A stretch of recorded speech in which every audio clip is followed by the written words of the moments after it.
kembali lagi masih di Trending Topic Weekend bersama saya Mike Dani dan juga si cantik. Terima kasih. Ya, tadi kan Anda ngomongin tentang... namanya siapa si cantik siapa? Rike, semua sudah pada tahu di sini namanya Rike ya. Anda yang penghuni baru. Nah, pemirsa tadi kan kita sudah bicara tentang kemesraan ini. Janganlah cepat berlalu. Saya mau lihat dong seperti apa sebetulnya kemesraan antara seorang presiden dengan anak-anaknya. Nah, paling asik kalau ngebahas langsung presiden kita dong. Pasti, Joko ngapain Widodo presiden ya. orang lain ya. Tapi langsung untuk membahasnya saya mau ajak langsung ke Eca. Cak, gimana Cak? Jadi malam hari ini kita bakalan ngebahas tentang anak-anak presiden yang cukup menarik perhatian sosial media. Gitu. Jadi seperti anak putra-putri Jokowi ini yang bernama Kahiyang Ayu dan juga Kaesang. Itu baru-baru ini mengupload foto atau diupload fotonya sama Peter Johannes itu mereka sedang kepanasan. Panasan? Gitu, dan ini menarik perhatian semua netizen yang ada di Indonesia. Gitu, ada fotonya barangkali kita bisa lihat? Harus yakin dong, jangan barangkali. Ada. Ya, mana fotonya? Nah, ini dia foto, oh belum. Tuh, oh kepanasan sekali mereka ya. Panas sekali ya sepertinya. Iya. Bukan yang ini dong pastinya ya. Ini mah bukan anak presiden, Pak. Atau dibahas dulu aja, dibahas dulu. Ini tentang apa nih? Nah, ini dia datang ke satu tempat ya pasti. Ini yang panasnya memang anak presiden panas banget deket itu ya. Ini Gibran ya, ini Gibran Raka Buming Raka ya, yang baru saja menikah dan punya usaha ya, martabak. Nah, selain Kaesang juga ada Gibran yang dia lagi mulai usaha martabak, betul sekali. Pernah nyobain nggak? Lu kan tinggal Kelapa Gading kan, itu belum. bukan Tapi katanya 3 bulan itu udah balik modal langsung. Tuh, kita lihat. Ada tips-tipsnya nggak tuh? Nanti kita bakal ngomongin tipsnya. Oke. Nah, ini fakta dari Gibran Raka Buming. Arti namanya teguh dan bijaksana tetapi tetap apa adanya dan membumi. Wih, keren ya. Benarkah Setiap nama itu harus ada namanya. Ini nama panjangnya? Mekdani itu apa? Mekdani itu namanya itu kejayaan seorang perempuan. Tepat tanggal lahirnya Solo 1 Oktober 87. Ya, hobinya kuliner ya, makanya Hobinya usahanya kuliner gitu ya. Betul. Bintangnya apa coba? Bintangnya Libra. Salah. Apa? Bintangnya bintang presiden. Oke, terus selain tadi ada Raka Buming Raka, ada siapa lagi? Nah, selain foto-foto dari Presiden Jokowi, ada juga fakta-fakta unik yang bakalan kita bahas. Oh, ini Kahiyang nih fotonya. Selain Presiden Jokowi, anak-anaknya kita juga bakalan ngebahas tentang anak-anak dari Presiden kita yang ke-6. Ya. Susilo Bambang Yudhoyono. Oke. Nama anak pertamanya siapa? Nama anak pertamanya tahu? Siapa? Agus. Salah. Siapa? Kakak. Karena anak keduanya adik. Sebentar dong. Sebelum masuk ke presiden, sebelum Presiden Jokowi atau Presiden SBY, saya kalau nggak salah pernah mengikuti ada satu tweet yang cukup mengundang reaksi banyak netizen ya.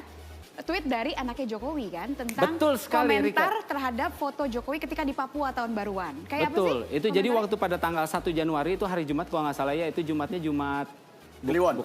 Bukan Jumat Kliwon sih, tapi yang pasti. Jadi Jokowi itu mengupload foto waktu dia lagi ada di Pianemo.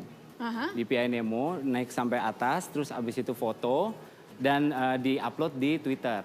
Nah, ini fotonya nih. Nah. Abis itu Jokowi bilang Pulau Pianemo Raja Ampat sangat indah, surga kecil di tanah Papua. Ya. Abis itu langsung Kaesang retweet. Terus katanya, Pak, bukan bermaksud tidak sopan, tapi kalau cari kecebong bukan di situ tempat.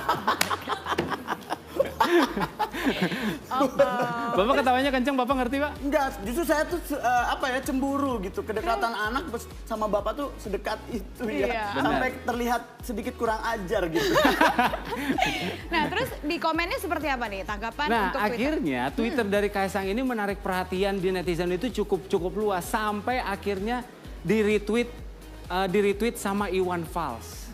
Dan dia bilang apa? Bilang apa? Iwan Fals itu ada Twitternya. Dia bilang katanya keharmonisan atau kedekatan anak sama bapak ini membuat gitu tanda kutip. Gitu ya. Jadi nih ada ya. Tuh, ini ya. anaknya memang selalu gitu. Berarti sebentar lagi Iwan Fals bikin lagu judulnya Teng neng nong neng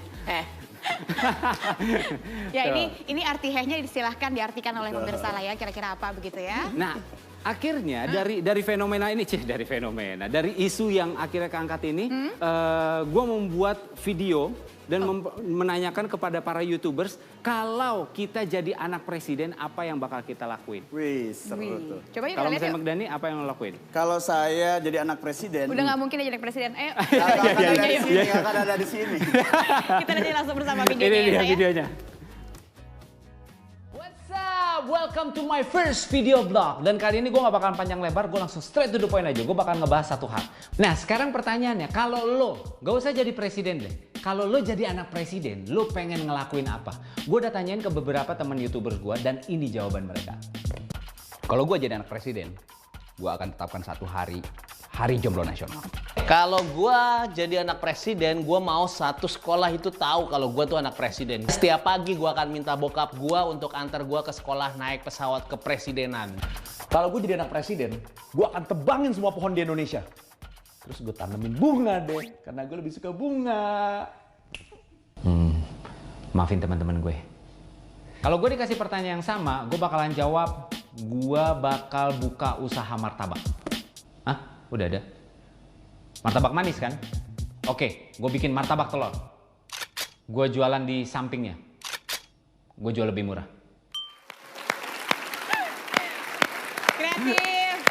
Kreatif, patut diapresiasi Za. Iya. Jualan martabak ya. Oke, Oh, iya, pemirsa martabak. kami akan lanjutkan trending topik weekend untuk Anda selepas jeda pariwara. Tetaplah bersama kami di Metro TV.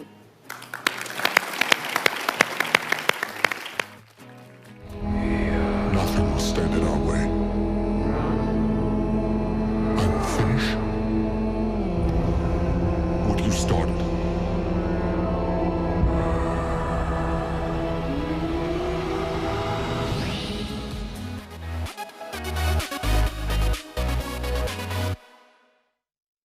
Kesempatan yang baik ini saya ingin menyampaikan beberapa hal yang telah kita kerjakan. Ini adalah sebuah fondasi yang sangat penting karena tadi juga sudah disampaikan oleh Ibu Megawati Soekarno Putri. Kita sudah masuk di dalam sebuah era kompetisi. Kita telah masuk dalam sebuah era persaingan yang tidak lagi bisa kita tolak, yang tidak bisa kita lagi ngomong saya tidak mau bergabung dan saya tidak mau ikut. Sudah tidak bisa lagi karena memang kita sudah masuk ke dalam masyarakat ekonomi ASEAN Economic Community. Persaingan kompetisi sudah di depan mata kita. Negara lain juga takut karena kejadiannya akan sulit diprediksi. Saya bertemu dengan kepala negara, baik Perdana Menteri maupun Presiden, di tetangga-tetangga kita, anggota ASEAN. Mereka takut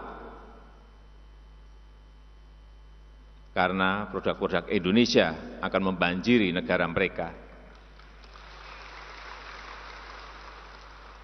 Mereka juga khawatir SDM kita akan membanjiri negara-negara mereka, karena itu sudah tidak bisa dihambat lagi. Oleh sebab itu, kalau ada di antara kita yang masih takut, masih khawatir, wong mereka takut kepada kita, wong mereka khawatir terhadap kita, kenapa kita justru ikut-ikutan takut seperti mereka? Harusnya kita percaya diri, meskipun saya tahu masih banyak yang harus diperbaiki, masih banyak yang harus dibenahi. Tetapi kita harus meyakini bahwa kita mampu bersaing dengan mereka.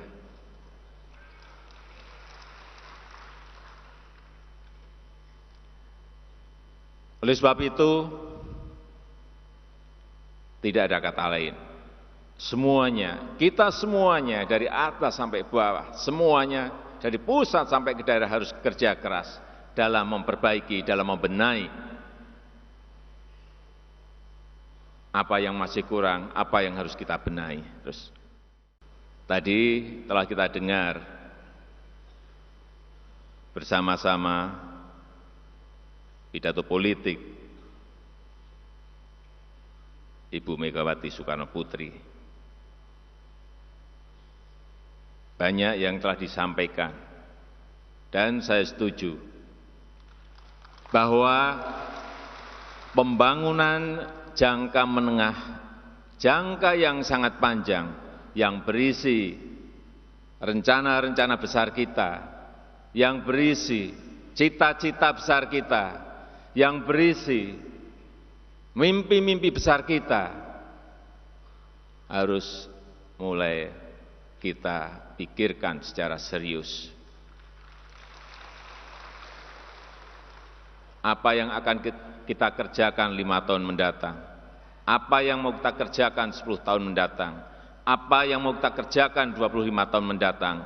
Apa yang mau kita kerjakan 50 tahun mendatang? Dan apa yang mimpi-mimpi, cita-cita besar kita, rencana-rencana besar kita untuk 100 tahun yang akan datang harus mulai dirancang. Sehingga semuanya memiliki sebuah panduan. Negara ini harus mempunyai haluan negara kemana negara ini akan dibawa. Oleh sebab itu, pembangunan nasional semesta berencana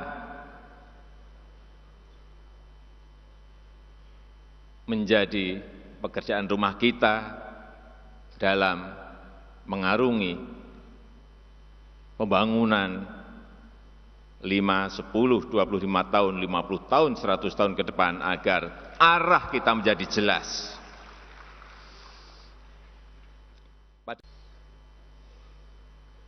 Di Makassar Newport, terus baru dimulai, Kuala Tanjung yang di Sumatera Utara juga sudah dimulai. Kemudian juga yang berkaitan dengan kereta api.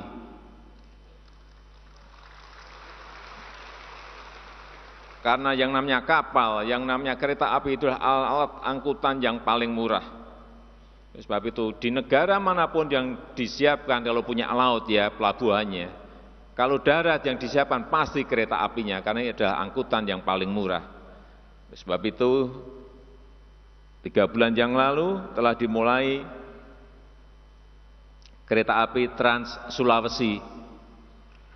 Bukan groundbreaking, saya ke sana tidak mau groundbreaking, karena di sini juga pernah di groundbreaking 2 tahun atau 2 tahun atau 3 tahun yang lalu. Oleh sebab itu saya perintahkan untuk Menteri Perhubungan, saya ke sana kalau sudah ada minimal 6 kilo selesai. Setelah 6 kilo selesai baru saya ke sana, tapi bukan groundbreaking tapi meninjau, melihat bahwa jalur kereta api Trans Sulawesi itu betul-betul sudah dibangun, sudah dimulai. Karena orang-orang kita ini kalau sudah dimulai itu menghentikannya sulit. Pasti akan terus. Karena setiap bulan, setiap 3 bulan, setiap 4 bulan pasti akan saya cek. Terus. Jadi sudah ada. Kemudian MRT kita yang ada di Jakarta. Di atasnya enggak kelihatan, tapi di bawahnya sudah jadi seperti ini. Ini mungkin 2019 ini sudah akan selesai. Ini juga hanya karena keputusan politik. Ini sudah 26 tahun direncanakan, tetapi karena tidak ada keputusan, tidak dimulai-mulai.